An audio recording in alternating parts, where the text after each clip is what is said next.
This is your complete guide to what to do if you're watching a game here at Atletico de Madrid. How to get tickets, how to get here, where to eat, what to do around the stadium, and how to have the most amazing time whilst watching one of Europe's most premier football teams.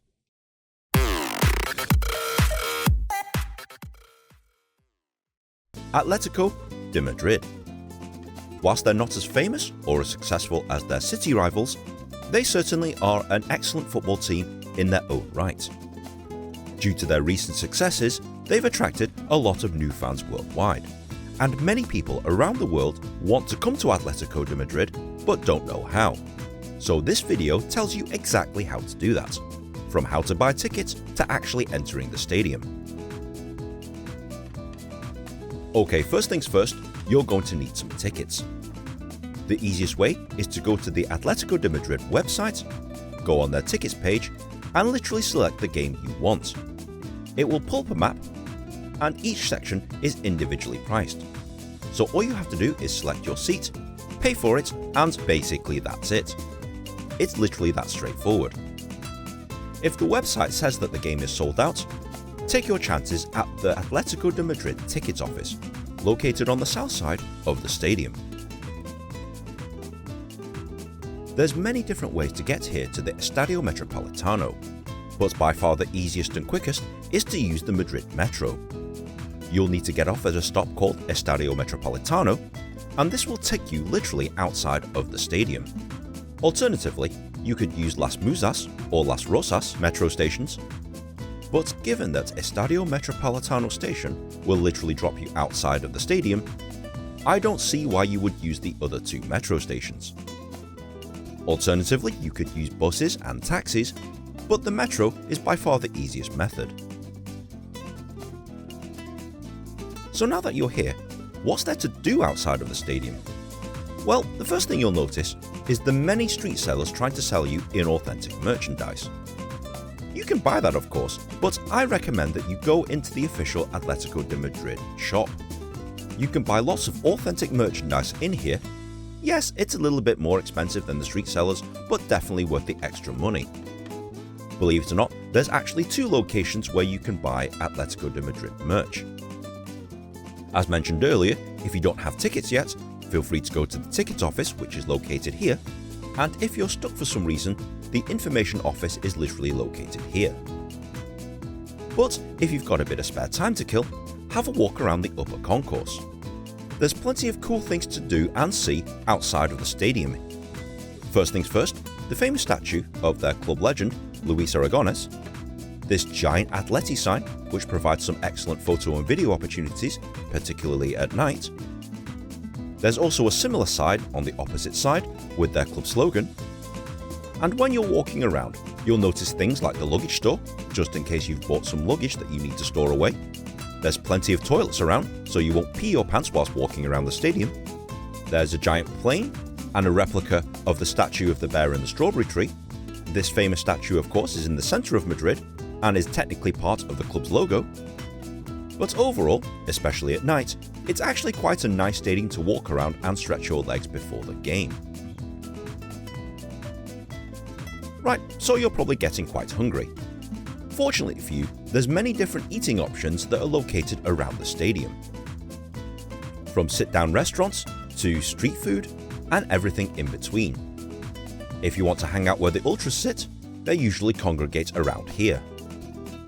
If you haven't tried one already, I highly recommend trying a fried calamari sandwich. Spain is one of the few places where I recommend that you buy something from a street seller and then take it into the stadium with you, as their prices are generally a lot cheaper. Oh, and one thing you ought to know, alcohol is not served anywhere within the stadium itself, so if you do want a pre-match pint, you'll need to do your pre-match drinking outside of the stadium. And there's plenty of places where you can actually do this. So you've got your tickets, you've bought your merch, and you've had something to eat and drink. It's now time to go inside the stadium. Fortunately for you, the stadium is very well signposted, so to find your gate, it's pretty easy and straightforward. Once you've had a quick security search, you literally scan your ticket in these turnstiles here, walk through, walk up the stairs, and away you go. It's literally that simple. The concourses here are rather quite basic, and if you haven't bought your snacks from outside the stadium, you can do so here. But obviously, no alcohol. But if you've got a bit of spare time, be sure to walk around the upper concourse of the stadium, because you get some stunning views over the outside of the stadium from here. When you try and find your seat, you'll realise that this is a massive stadium. Especially if you've got a ticket all the way in the nosebleeds, you'll be climbing for quite some time. Guys, I'm kind of out of breath here, mainly because I've climbed to the very top of the stadium. And if you want to know what the view looks like from up way in the gods, check this out. Now, I've been to some pretty high stadiums before in the past, but this is high. And I'm not kidding. So I recommend that you don't get tickets to the top of the stadium, because you're actually quite far away from the action. That said, anywhere else affords you an excellent view of the pitch. This is my view of the game, and this seat only costs €20. Okay, there's a piece of glass in front of me, but I don't mind that, especially not for €20. And one thing you'll notice, the seats are massive, and you get massive amounts of legroom here, so I'm pretty happy about that. The teams will typically warm up about 40 to 30 minutes prior to kickoff. And tonight's opponents are crosstown rivals Getafe, led by Manchester United winger Mason Greenwood. Anyway, before the players step onto the field, you're treated to this rather cool light show, which I quite like. The players will be introduced to the crowd, and the Ultras are in fine voice tonight. As the handshakes are done, the crowd are literally stood with their scarves in the air chanting their club anthem. Tonight's opponents are no pushover, and it's Getafe that actually has the impetus going forward. They're seemingly dominating the game right now, and I'm not entirely certain what Atletico are trying to do. They've definitely started the slower of the two teams, and their only real tactic to stopping Getafe is by fouling the crap out of them. Whilst the players are fouling each other on the pitch, let me tell you about this rather strange Spanish habit. It's tradition to eat sunflower seeds whilst watching the games here in Spain, but most people just toss the shells literally on the floor like this, and it can get quite messy. I know tradition is tradition, but it's seemingly a messy one. Anyway, Atletico are literally playing with fire now, and they're letting Getafe have chance after chance after chance. And even though the Ultras are trying to will them on, it's only a matter of time before disaster strikes. And Savic has been sent off. Atleti are down to 10 men, against a team that's playing a lot better than them. Boy, this is going to be a long evening. Or is it? Well, how about that? Atletico's favourite son, Antoine Griezmann, fires them into an unlikely 1-0 lead. This definitely came against the run of play, and everyone in the stadium is going absolutely nuts. Atleti crawl into the half-time interval 1-0 up. Everyone's breaking out the sandwiches, and my guy's really making a mess with these sunflower seeds. In the second half, Getafe start out really strong, and you feel that there's an equaliser literally on the way here. I don't know what was said at half-time, or whether or not they've received a bunch of sunflower seeds, but Atleti start playing a hell of a lot better. That is until it had to happen. They couldn't keep them out forever. It's 1-1 and Getafe have levelled it up. This has now become a back and forth game, and it's actually quite enthralling to watch. Atleti are defending for their absolute lives, and when they do get the odd man break,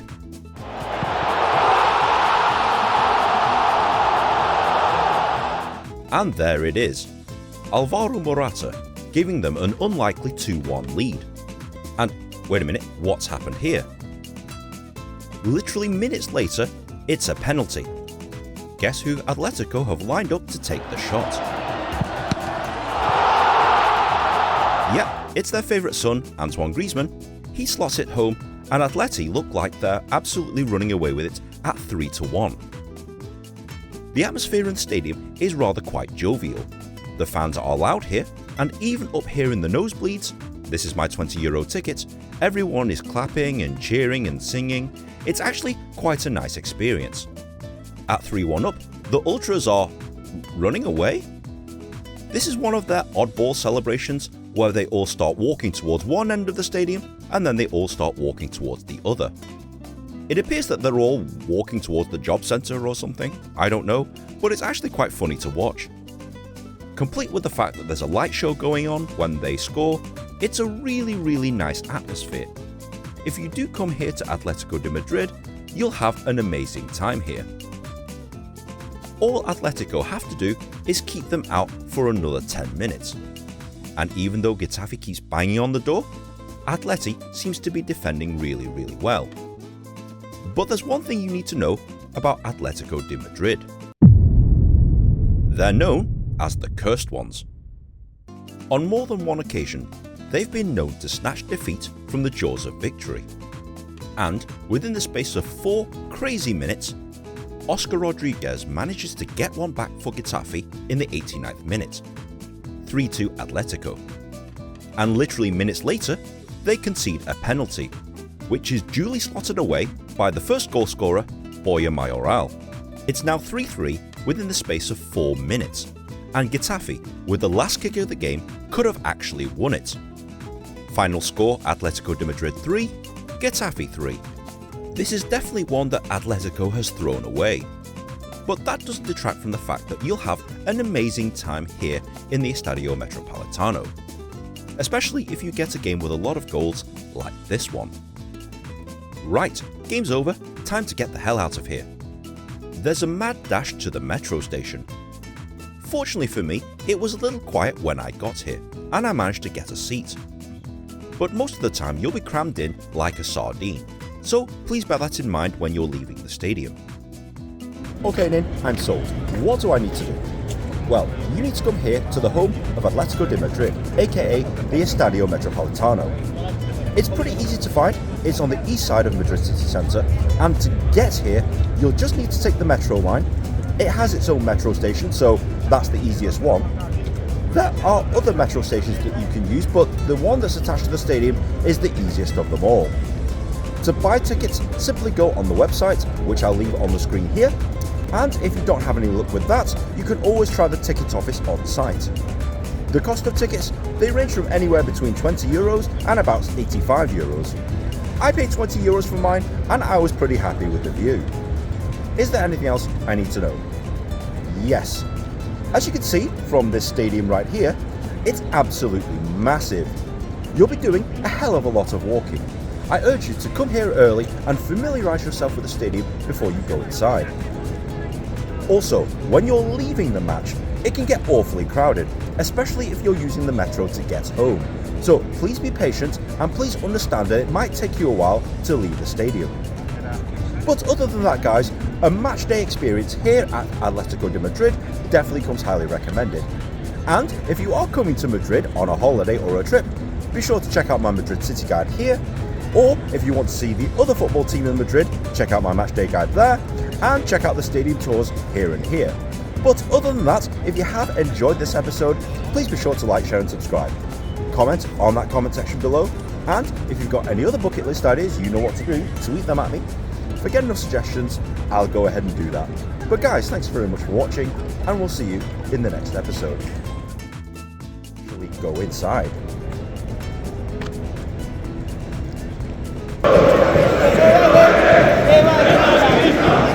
And I urge you to get here early and get your bearings. I urge you to get here early.